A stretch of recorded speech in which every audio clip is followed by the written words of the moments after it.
So anyway, so back in week 4, we talked about the Kinsman-Redeemer, and that was in Leviticus chapter 25, and in a couple places in the book of Numbers. But she's also asking about the Levirate law. We've been talking about Levirate. The Levirate law. And so there is a difference, and hopefully this is what you're understanding. Hi, Blanca. So the laws being fulfilled in the book of Ruth are found in Leviticus 25, and it's the Levirate law of marriage, Leviticus 25, and the law of redemption, and that's also in Leviticus 25, further down in verses 47 through 55. So there's 2 laws that are covered in the book of Ruth that the people of Israel used to deal with. And the Kinsman-Redeemer is tied to both of those laws, and it just depends on what what law needs to be taken care of. So the Kinsman-Redeemer, or the Goel, which is the Hebrew name for it, is the closest living relative that would fulfill those laws, right? And that's who Boaz is potentially in this story, correct? That's what we've been talking about, but he mentioned that there's a closer relative even than him that would have to fulfill the law first, and that's what he was going to deal with. So the main difference, if I was understanding you correctly, Chris, is that the Kinsman-Redeemer is the one who takes care of fulfilling the law, and the other is the law. Now, I don't know if they said something totally different in your Bible study. I don't know. So we might have to talk another time if there's something different, but this is just the way I understand it. Kinsman-Redeemer is the person, and the other 2 things, the Levirate law, is the law, okay? So the word levir is Latin for a husband's brother, just to get a little further detailed. So it's interesting, this law, which is a Hebrew law in the Bible, is actually a Latin word got pinned to it. Maybe the Catholic Church did that at some point, because that's not what they would have called it. They would have actually called it the law of Yibam. That's what the Hebrew law is. But the Levirate law is actually seen in multiple cultures, Asia, Africa, South America. They all have the same law in their culture. They also will follow this practice of fulfilling the marriage situation if someone needs to have an heir passed along, like as in Naomi's case, there needs to be an heir, so Boaz would marry Ruth to provide an heir in the name of Elimelech and Naomi. But this went on in other cultures. This just isn't Hebrew. So this is a thing about keeping family lines going. And so it's not just Hebrew. So the Levirate or Yibam law was God's way to keep family lines going so that family property would remain in the family when the male property owner died with no heirs. It's all about not losing what belongs to your family.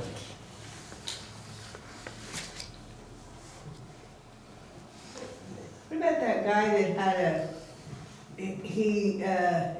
everybody kept dying off of the girl, and the guy had like a baby son, and he wanted her to wait till it got old enough? That's Judah. And, Judah. And his 2 sons did evil in the sight of the Lord. They were killed. Yeah. They had no babies by the wife that got passed down. So then Judah promised the 3rd boy, which was much younger when he grew up, he would marry her. Well, he just forgot all about it. And so then that led to the whole incident of Tamar trying to take care of it her own way, which was not godly what she did, but she wanted to keep the family line going. Who's going to wait for a kid? Well, I don't know. Maybe if you're 40 and the kid's 20, maybe it looks good to you. But well, nowadays, that's probably where the never mind. I was just thinking, wow, that's a long time to wait for you. It is, raise your own husband.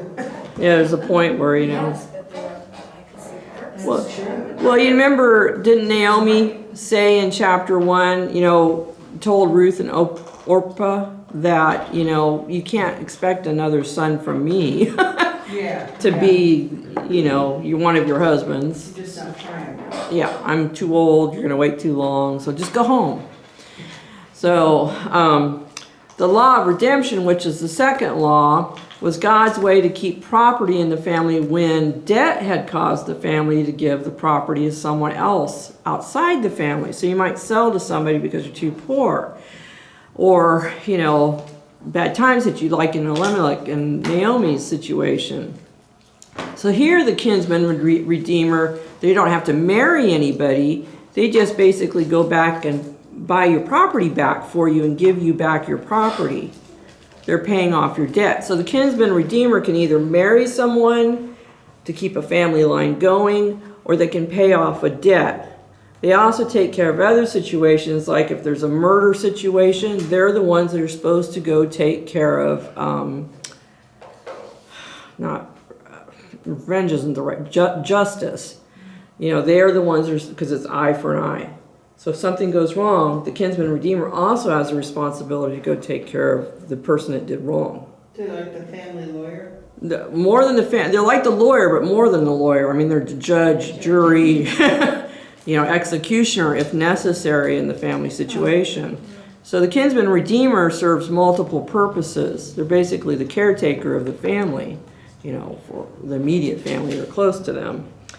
So, when God brought the Israelites out of Egypt, he gave them the land of Canaan, right?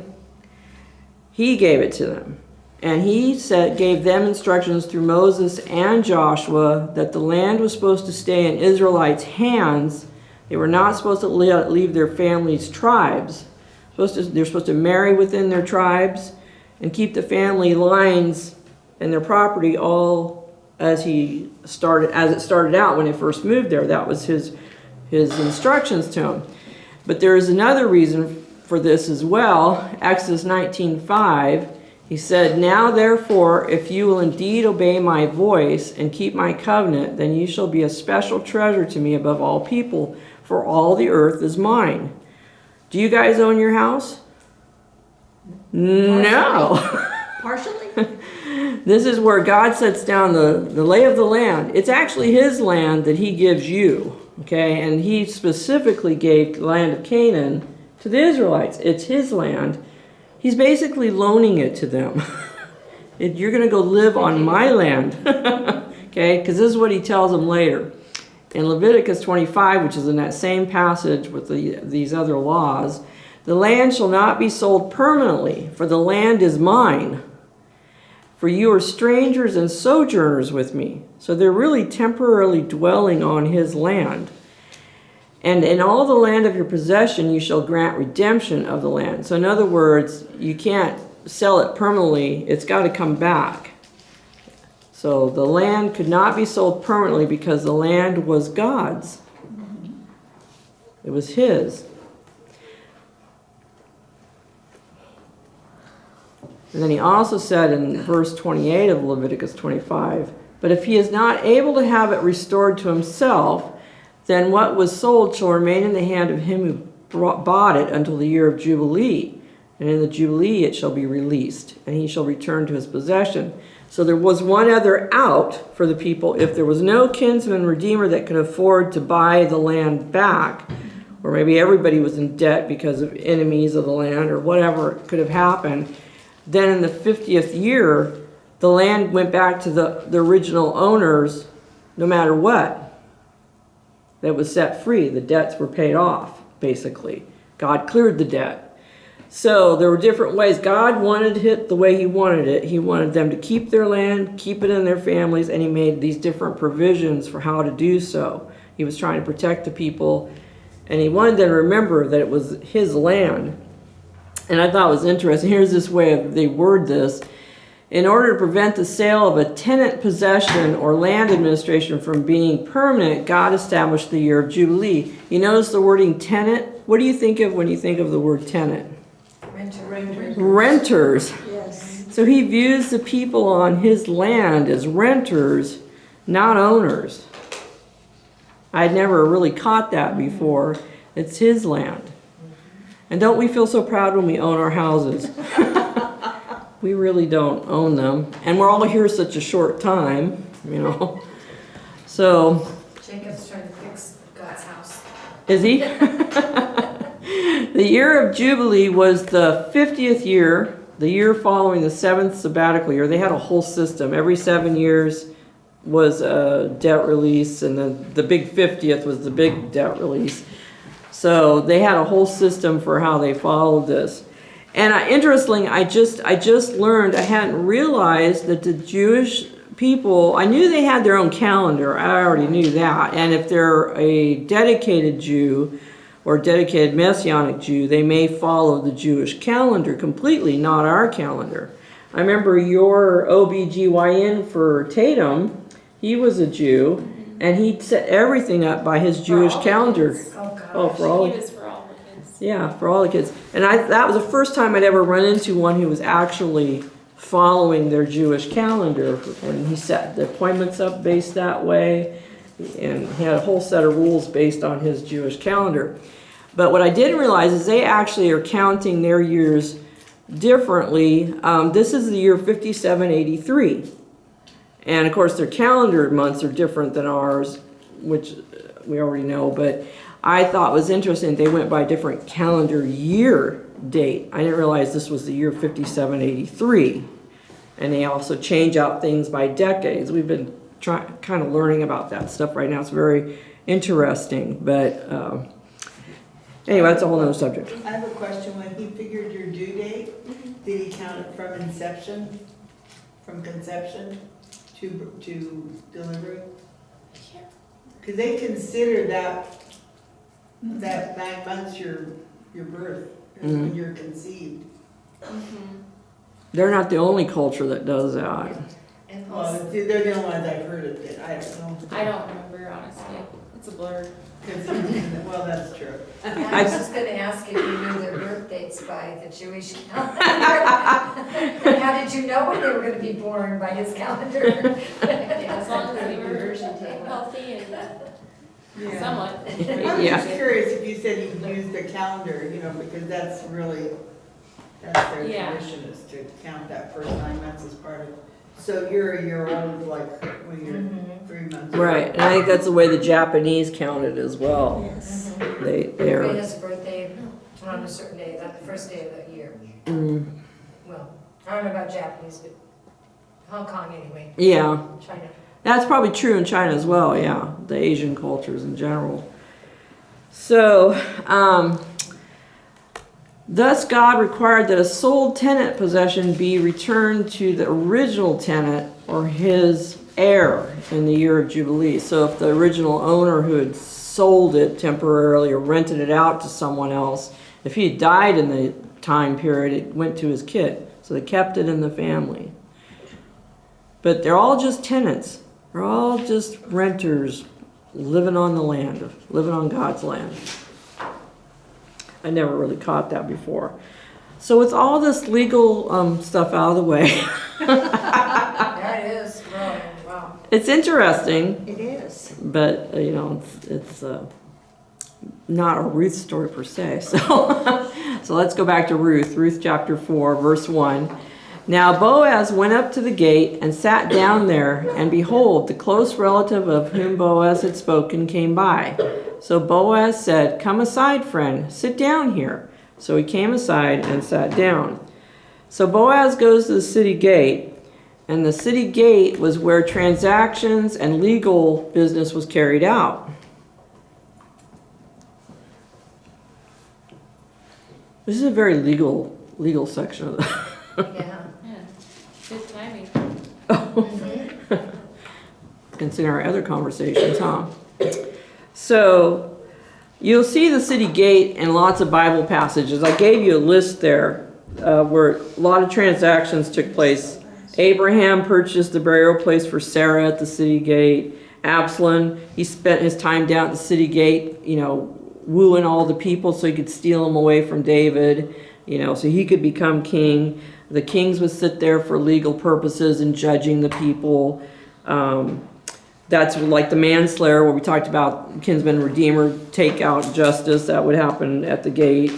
So is that like a portico or My might have the edge of the I city. was thinking of the city hall or something, you know, where all Yeah, the yeah, that's what I was meetings wondering too. I think it's just the main thoroughfare where everybody was at. You'd have more witnesses when you're dealing with business issues. Place for discussions where the guys would hang out like they do at McDonald's. Yeah. But you think about if the king is doing the judging and stuff, it has to be a very large place. You would think. I'm sure they did it in his court too, but they would go out there to do business as well. And then, of course, in Lamentations, it gave the example that was sad when no more elders came out to the gate to even sit and make decisions. That they were gone or they weren't doing their business. So that's just another little side note. This is our day of side notes. Do you remember that one missionary that we had that came and she talked about how even when all the women would sit in the center of the little village that they were at, and she went out even though she was real sick because that was expected. That's what the women did. They had to all go. Yeah, she was expected to be there to be with the other women. Yeah, I don't remember that. I don't even. The know. Singermans? Was it when the Singermans came? They had to fight a lot of voodoo and stuff. Yes, I remember. I can't remember, but anyway, I just remember thinking that was interesting that and then this, now we're talking about this, about the whole old men not going out and, so. Okay, so back to Ruth 4:1. Now Boaz went up to the gate and sat down there, and behold, the close relative whom Boaz had spoken came by. Once again, God's providential hand has stepped in. The closer relative just happens to walk by. Perfect timing. It's just like in chapter 2, chapter 2, Ruth just happened to go to the exact field she needed to be in. You know, Boaz has happened to come out to that particular field. God's always working behind the scenes, those little things, those little details, his perfect timing. Just this guy just happens to come by. Just the guy he needed to see, right? So, but you notice what he called him. He said, friend. Do you think he means it? Probably not. He wants to get on the good side, right? Good. Well, you know, it's really not the word friend. I don't know why some of the translations have done that. I don't know if they're just trying to be nice. But in the original Hebrew, Boaz is actually said Poloni Alamoni. Almost sounds like baloney. You phony baloney. It's not friend. It's meaning the anonymous one. Oh, really? Or we might say Mr. So-and-so. That's not that friendly. No, so he's either that's just the author's way of not naming who the closer relative is, because you'll find out he's not really that nice of a guy. He's not going to do some not so nice things. So maybe God chose not to honor him by not putting his name there. Let's not even name the guy because he's not really that great of a guy. I'm not sure why. I can't imagine Boaz as well respected and known as he was in the community would have just been so, that's like an insulting thing. Hey, Mr. So-and-so, or not really giving him a name. I almost think this is more of to me, the author just not giving glory to the respect, to the guy that's being the closer relative. And I think for me, I can see why he might do that. So in verse 2 it says, and he took 10 men of the elders of the city and said, sit down here. So they sat down. Everybody just beckons to what Boaz says. He's pretty well respected. So it's kind of strange. He just suddenly pulls 10 men in. You might think this friend, this closer relative, might get a little suspicious at this point or a little nervous, like, what's going on here? Why are you pulling in 10 men? Uh-oh. 10 men, 10 elders, precisely, were required by Jewish law to be present to form a synagogue. You all have heard that word before, right? So being that's common knowledge in their culture, that man must have thought, uh-oh, he's pulling in 10 other guys here. What's going on, right? So a synagogue was used for forming the official place of assembly for worship, study of the Torah, prayer, and a court of law. Okay, you moved too quickly. Ooh, Yeah. sorry. I bumped it one too many times. So here we use our church for church, but they use their meeting, their gatherings for business, for Bible study, for worship, for prayer. But we never would think of using our church for a court of law. Yet we have scripture that says that we are to handle business with amongst ourselves would be the better way to do it than to take our differences out into court amongst those who do not believe. When you have to deal with church discipline, that's what we're doing. That's another one too, church discipline. But even our grievances, like say I hit Joanne's car, she's upset with me. You know, she could take me to court out in the world to deal with it through the insurance companies and whatnot. But the Bible would like believers to settle our differences amongst ourselves, but we don't do that. But in the Hebrew or Jewish faith, they would use their gatherings to deal with issues. They didn't take it to outside non-believers. They wouldn't go over to a Muslim court to deal with their Jewish people's issues. It was handled with amongst themselves. They didn't intermingle like we do either, though. Right, they kept more secluded. Yeah, much more to themselves, which is very good in many ways. You're protected from a lot of issues when that goes on. So synagogue is actually a Greek word. That's why we see it in the New Testament. The original Hebrew word used for Jewish assembly would have been Bet Ha-Knesset. And you'll hear that on the news once in a while because the Jewish parliament is a Knesset. When they're busy debating their laws on, and you might see one of their assemblies, that's the Knesset. That's what they call it. They don't call it a synagogue. That's a Greek name that's kind of been adapted, and we use it here in America, but it really should be a Knesset when we're talking about the Jewish churches. So, let's read on to 3 and 4. Then he said to the close relative, Naomi, who has come back from the country of Moab, sold the piece of land which belonged to our brother Elimelech. And I thought to inform you, saying, buy it back in the presence of the inhabitants and the elders of my people. If you will redeem it, redeem it. But if you will not redeem it, then tell me, that I may know, for there is no one but you to redeem it, and I am next after you. And he said, I will redeem it. So right off the bat, he goes, oh, well, I'll take that land. So apparently he has money. He's willing to redeem it. And, Want the baggage. well, he doesn't know about the baggage yet. Okay. But what we did learn was it back here? It was Naomi that sold the land. So when she came back out of desperation for money, because Ruth wasn't working yet, they had to have money, she sold the land, and they must have moved into something else and rented, and so she gave up the land. Or maybe she sold the land but kept the house. I don't know what, it doesn't say. So that's why it needed to be redeemed, is because Naomi gave it up, because she needed the money as a widow. So he gets informed. He says, sure, I'll buy it back. He's all eager beaver to buy back the land.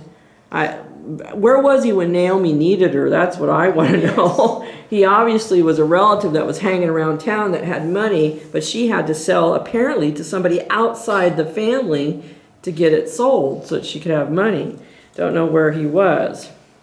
So now the law of redemption needs to be put in place, right?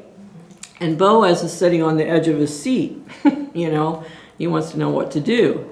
So Naomi had sold the land to no doubt survive financially, and now it needs to be redeemed to keep it in the family.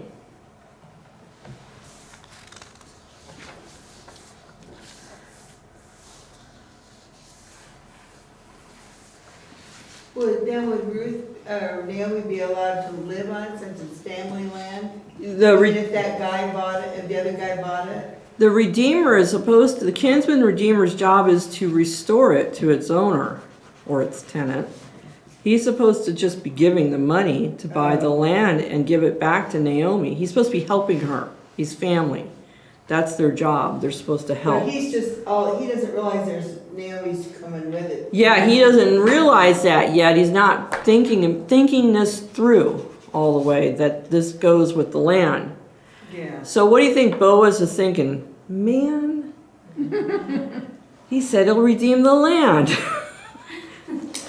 thinking, shoot, What was he really after? no more Ruth on the front street. He's after Ruth. He likes Ruth. So can't you just hear?